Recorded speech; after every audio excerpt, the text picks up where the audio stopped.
He was a man who spent the vast majority of his childhood among the noble companions. He went to war with them. He was a witness to many treaties and pacts, and he extracted many of their character traits. So later on, decades later, he was asked an interesting question. Somebody wrote to him from a different country and said, "Explain knowledge to me, O Abdullah ibn Umar." To which he responded that knowledge is vast, but if you want to protect yourself while gaining knowledge, do the following things. The first thing he mentions is keep your heart pure from any malice or ill feelings towards your brethren. If you have envy or hatred or malice towards another believing person, which leads you to wronging that person physically or verbally, then you are paving the path to destruction. The second thing, to keep your stomach free from ill consumption. And what he meant by this was not to do with dietary requirements, it was more so about unlawful income. That haram is more easily accessible than halal in certain societies. And if we fail the test and resort to exploiting haram under the pretext of earning a living, we are failing the test. And the last thing he mentioned is keep your tongue restrained from dishonoring your brethren. That once you gain purity of the heart, you have to ensure that your limbs don't play a part in bringing about harm to another believing person. And then he concluded his piece of advice by saying, and make sure that you give importance and never dying concern to the affairs of the Ummah of Muhammad sallallahu alaihi wasallam. A very comprehensive piece of advice that we're going to be unpacking. The first lesson we learn is the importance of purity. Allah subhanahu wa ta'ala, when He speaks about some of the petrifying events of the Day of Judgment, He says, يَوْمَ لَا يَنْفَعُ مَالٌ وَلَا بَنُونَ إِلَّا مَنْ أَتَى اللَّهَ بِقَلْبٍ سَلِيمٍ. The day when no wealth or children will benefit the person who stands before Allah, except for the one who approaches Allah with a pure heart. And the Quranic experts mention this refers to a heart that's free of any malice, enmity, or any envy towards another believing person. Here we learn the importance of purity. That it's only through possessing this form of heart that we can meet Allah in the best of situations. And it drives us to ask ourselves some confronting questions. The people within our social circles, how do we view them? When they have an accomplishment, do we look at them and think, you shouldn't have that, I should have that? Or do we think, I'm happy for you, may Allah bless you. I hope Allah gives you more. What are the thoughts that we contain deep inside us? When we see certain people coming to the mosque, do we have hatred? Do we have grudges towards them? Or do we welcome them with warmth and mercy? These are questions to posit to ourselves. A person, nobody knows themselves, nobody knows another person better than himself. See, here we're taught to ask ourselves this confronting question. How pure are our hearts? And then Abdullah ibn Umar mentioned, when the heart becomes pure, it prevents a person from physically extending harm onto other people. And this reminds us of the hadith of the Muflis, which we've made reference to indirectly over the course of the last few sessions. Where the Prophet ﷺ, he said to his companions, do you know who the bankrupt person is? And then he explained, the bankrupt person is the one who comes on the Day of Judgment with a mountain's worth of deeds, and all of his deeds will gradually be obliterated. Just picture this for a second. All the Quranic reading, all the qiyam and the taraweeh, all the prayers in the mosque, all the money given to charity, all the assistance towards the poor and the needy, and we stand before Allah and we watch all of these good contributions being turned into ash completely. The most devastating position to be in for a believing person, where all the preparation made to meet Allah Azza wa Jal becomes in vain. And what's the reason? The Prophet ﷺ tells us that this person who lost all his contributions and good deeds, it's due to the oppression and the exploitation that he carried out on other believing people. He took that person's wealth. He played a part in the killing of that person. He harmed this person verbally. He inherited wealth from his parents in a way that wasn't lawful according to Islamic law. These are oppressions that have been exploited by this individual. As a result of that, all of his deeds are now being obliterated. He stands before Allah without anything. And that's true loss. That's when success becomes a distant memory.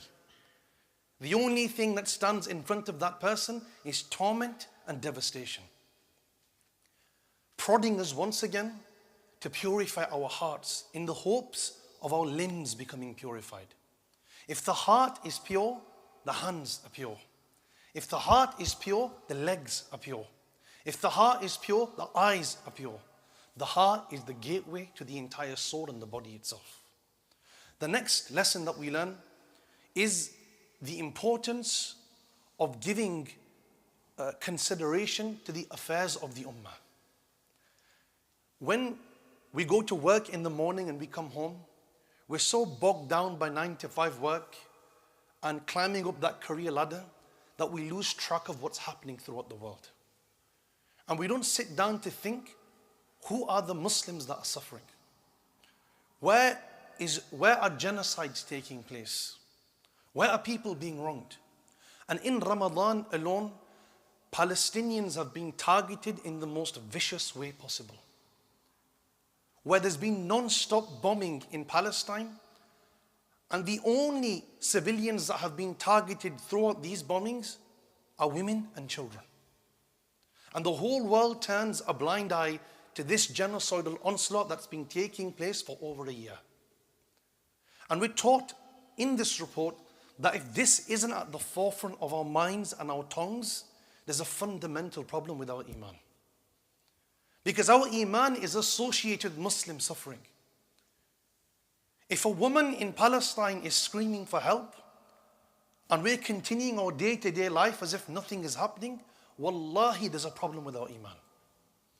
If we live our life day by day going to different restaurants, laughing and joking with friends, thinking about the next car we're going to purchase, and Muslims are being slaughtered, there's an issue with us. It's a time to take a look deep within and ask ourselves why we have no care for the ummah that we're instructed to have within the Islamic discourse. And that's the last concluding advice Abdullah ibn Umar posits. Make sure the matters of the ummah of Muhammad sallallahu alaihi wasallam are at the forefront of your mind.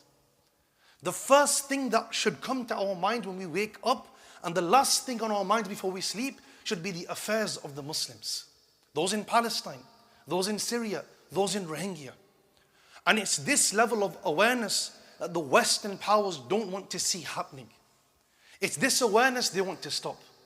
Because as long as every Muhammad and every Bilal continues to speak about the suffering of Muslims throughout the world, we're stopping them in our tracks. Because they're not being forgotten. The genocide isn't being dismissed. And that's why we're pushed within Islamic discourse to keep on mentioning and talking about Muslim suffering, with the hope of raising awareness. So when we stand before Allah Azza wa Jal, we can say we did our part. And the last lesson that we learn from this report is the importance of being conscious. That this person who asked Abdullah ibn Umar that what is the path to knowledge, these were people who traveled the world for knowledge. These were people, if they didn't sit with the Prophet ﷺ himself, they sat with his companions and the grandchildren of his companions.